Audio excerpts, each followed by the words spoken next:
ഐക്യത്തിന്റെ സൂചനകൾ നൽകി ജിഫ്രി തങ്ങളും സാദിഖ് അലിയും.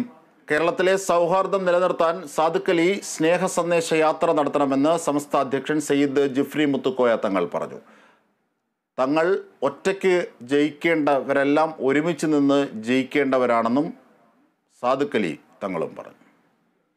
സമസ്തയിലെ ലീഗ് അനുകൂലികളും ലീഗ് വിരുദ്ധരും തമ്മിലുള്ള വിഭാഗീയത രൂക്ഷമാകുന്നതിനിടെയാണ് പാണക്കാട് സയ്യിദ് സാദിഖ് അലി ശിഹാബ് തങ്ങൾ സർവ്വമത നേതാക്കളെയും സാംസ്കാരിക പ്രവർത്തകരെയും ഉൾക്കൊള്ളിച്ച് കോഴിക്കോട് സ്നേഹസദസ്സ് സംഘടിപ്പിച്ചത്. തെലങ്കാന മുഖ്യമന്ത്രി രേവന്ത് റെഡ്ഡിയായിരുന്നു പരിപാടി ഉദ്ഘാടനം ചെയ്തത്. Coming to Kerala, the same time I feel very jealous.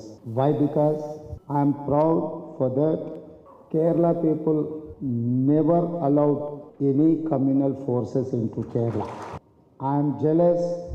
My leader is contesting from Kerala. He feels that Kerala is his family.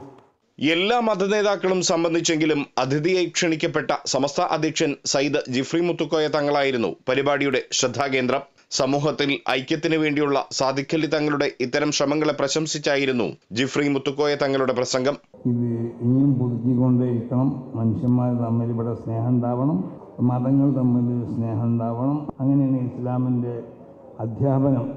അത് സ്വീകരിച്ചു കൊണ്ടിട്ട് ഇതുപോലുള്ള സ്നേഹ സംഗമങ്ങൾക്ക് അതിന് പ്രചോദനം നൽകുക.